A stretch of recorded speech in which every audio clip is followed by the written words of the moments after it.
Hey y'all, it's Dr. Know-It-All. This channel is dedicated to finding out whether I really do know it all or not.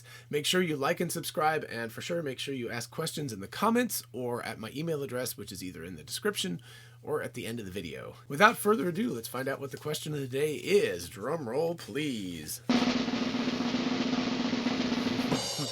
All right. Oh my gosh. Oh, I can see the hate mail coming in already. So the question of the day is, what is the greatest competitive sport ever? Whew. Okay. It doesn't matter what I pick. I'm going to get haters, right? If I pick American football, European or the rest of the world football players are going to hate me. If I pick the rest of the world football, American football fans are going to hate me.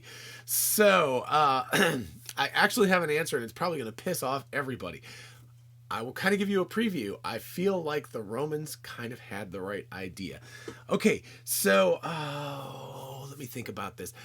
I'm going to try to do this like this. I'm going to start wide, and I'm going to narrow it down to show why I end up with my the sport that I feel like is the best one.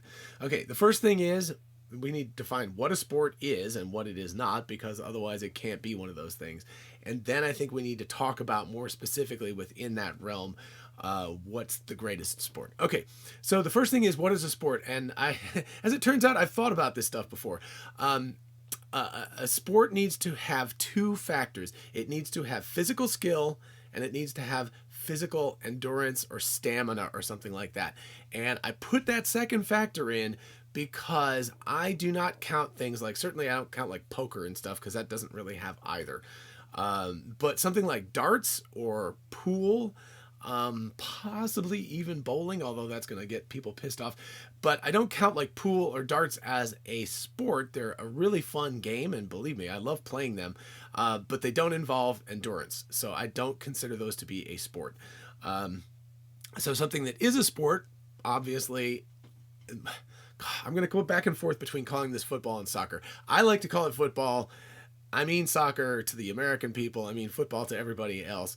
I'll call the other one American football as long as I remember to. But football or / soccer, that involves a lot of skill, right? You have to have amazing skill with your feet. You have to have amazing skill like heading it and stuff, and even some throw-ins and things like that. But it also involves a lot of physical endurance. Believe me, I played this stuff growing up. It's intense. So you can think about lots of different kinds of sports. You can go all the way to the other end where it's something like running or biking, and those sports they still, and I've done both of these things too, they still involve physical skill, but the skill part is kind of secondary to the just ridiculous amounts of endurance that you have.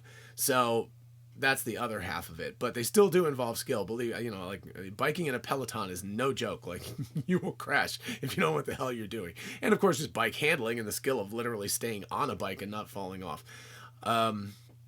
So that's a sport. Now, I also then subcategorize that by team versus individual sports. Okay, so that's pretty obvious. A team sport involves multiple people. An individual sport involves a single person. Now, there's obvious things, again, like football. Either one of those is a team sport, obviously. Running is an individual sport because you're by yourself. You got to run through the woods or across the roads or whatever it is. Also, sorry, I need to include competitive. So as kind of a third factor, because it said what was the greatest competitive sport. So there could be sports like I love to rock climb. That's a really cool thing, and it's becoming more of a competitive sport. And in fact, there are Olympics and things like that. So yes, it is a competitive sport. But there are probably oddball sports out there that are not considered to be competitive. But I will also throw in that it needs to have some international competitive level. In other words, a global stage upon which the best people who perform this sport in the world will compete.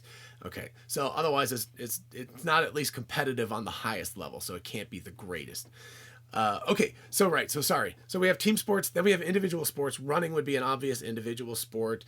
Skiing would be an obvious individual sport. Interestingly enough, cycling that I mentioned before, as a sport, now there are two kinds of cycling. There is the track cycling that's definitely individual, but I would consider like race cycling, like the Tour de France or the Vuelta de España. Those are team sports because you have the people on your team, and you have to work with them, and they have to help you in order to actually win a race. So I would consider that to be a team sport, although it's certainly, when you get to the mountain sections or to the time trials or something like that, there's certainly an awful lot of individual aspect to that. But I would consider that to be a team sport.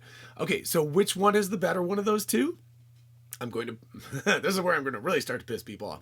I'm going to say it needs to be an individual sport in order to be the greatest sport. Now, why? Because having done both kinds of sports, I feel that in order to have the highest level of competition without any excuses, that it needs to be an individual sport. Now, what do I mean by that? Let's take American football, for example. You could be on a national winning team and actually never have played a moment of the season, potentially. You could be, the classic quote-unquote bench warmer. And so, okay, it's a great sport, but it's not as good as an individual sport where you literally have to be the one who does everything. So this is where we start to get towards the Romans, if you remember what I said at the beginning of this whole thing. In addition, I feel like that sort of level of being able to blame somebody else. Let's say that your team loses at baseball or something, right? And you're like, well, the catcher sucked, or the pitcher sucked, or the outfielder missed those 2 balls and made errors. But I didn't do anything wrong. I did very well. Well, okay, so so we're, at least from a competitor's point of view, that's a lot of excuses that you have. Also, I suppose as a fan, and I guess I got to think about this both ways, right? There's the fan part of it, and there's also the competitor's part of you. I don't think there's any question that an individual sport is more intensely competitive than a team sport. And I know, all right. all the basketball players and the baseball players and everybody's gonna hate me for saying that. But I just don't think, from a competitor's point of view, that you can argue that, because you're not involved in every single play of the game if you're in a team sport.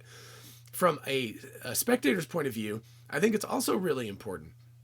A spectator, if you're watching a team, right, you can say, well, they didn't put so-and-so in, or they didn't play this person, or they didn't strategically do the right set of plays at this moment. And I hear that all the time in the commentary, and certainly from individuals doing that. So that is an aspect of a kind of let you off the hook. I guess that's kind of what I'm thinking about in terms of greatest sport. Where do you not get let off the hook the most? Okay, so now let's move to individual sports. So if you're still with me, if you're not, you probably left already and you're like, screw this guy. But if you want to hear my thoughts, here we go. So individual sports, what kind of sports do we have? We have the classic things like running, skiing, individual cycling, golf, right? Golf is a good one. Not so much endurance and so forth. But anyway, so when we get to those individual sports, then I break it down and I go back to my definition: physical skill, physical endurance. What has the greatest combination of those two things, right? So running, an amazing sport, very cool, very intense. It's hard. I try it. But it's almost entirely endurance, right? So it falls too heavily in my mind to the side of endurance. There are other sports like golf that are also very competitive, very cool. I think they fall too much to the side of skill and not enough endurance. So what is the thing that walks the difference between those two? And here we go. It would be tennis. So I believe that that is the greatest competitive sport. I know, just I can just see the comments building already. But anyway, I feel like I can defend that because massive physical endurance, massive amounts of skill. It's incredibly hard to play. Believe me, I grew up playing tennis. I probably wouldn't think this way if I hadn't done it myself for so long and realized just how bloody hard it is. It's not just hard physically, right? So there's all the physical skill that you have to develop, all that stuff that you have to create, and you have to go like, wow, I have to have all of these skills in order to do it. It's a very hard sport to learn just from the get-go. And then on top of that, what really separates the competitive person from the non-competitive person is the mental aspect. And that is this toughness of knowing that it is you out there playing tennis, and that's it. If you're going to win or you're going to lose, you have no other teammates to blame. You don't even have a coach to blame at the high levels. They don't let a coach actually talk to you while you're playing a competitive match at higher levels. So, what the hell? You're just on your own. Okay.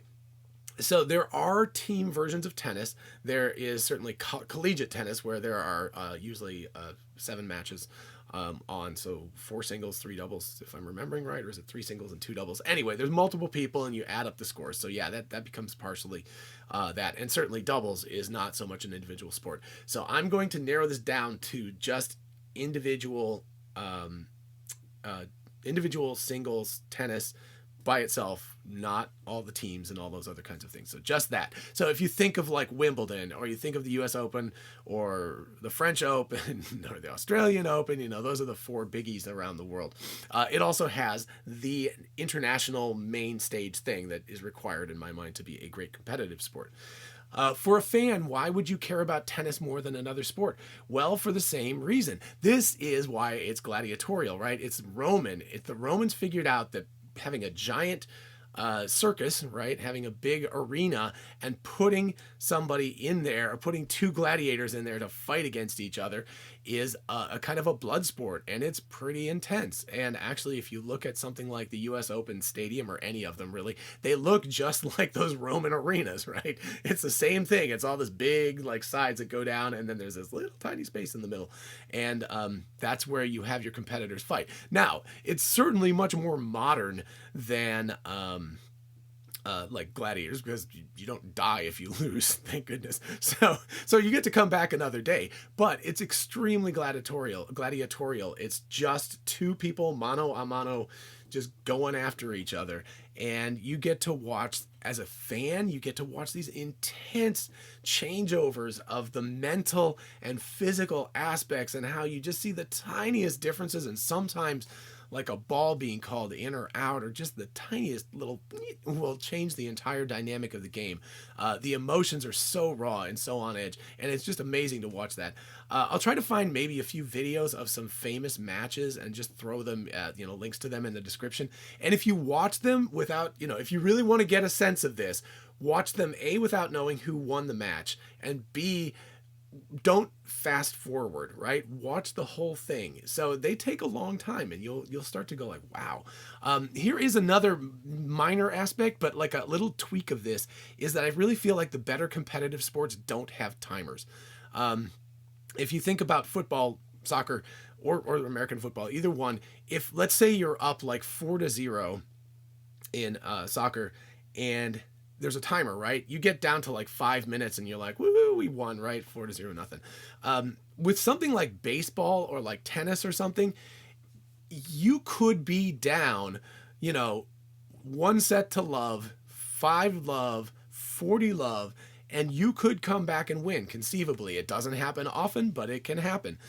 In baseball, the same thing can happen, right? You can literally be at bat, and your swing, right? You could have 3 balls, 2 strikes, bottom of the 9th, 2 outs, 2 people on, and you're behind by a run. And 1 swing of the bat could make the difference between winning and losing. I think that's just a much more interesting sport in terms of that, because if you're on a timer, a lot of times you just know who's going to win a while before the end, because there's not enough time for that person to come back. So I really feel like tennis has an advantage there, which is that it's not timed. It's like it's going to take as long as it takes for somebody to win. And the fact that you have to win by 2s and things like that actually adds to that whole thing.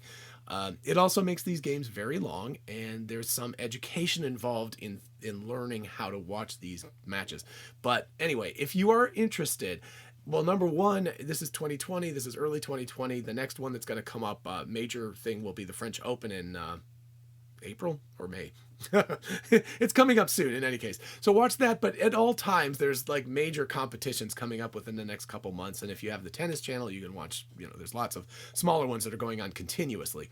So yeah, I really feel like, give it a shot.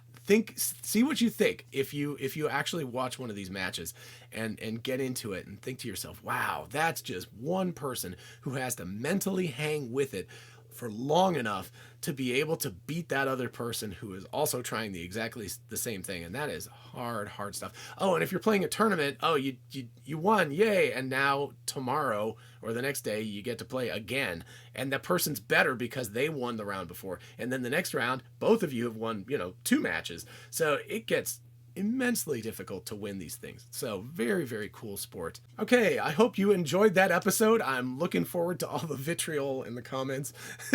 Hopefully at least a couple people will defend me and say it is like one of the greatest sports. If not the greatest, at least one of the greatest. You can think about that. But anyway, let me know what you thought, and definitely make sure you like and subscribe, and make sure you keep asking these good questions either in the comments below or at DrKnowItAllKnows@gmail.com. I'm super happy to answer, and I'll see you next time. Bye-bye.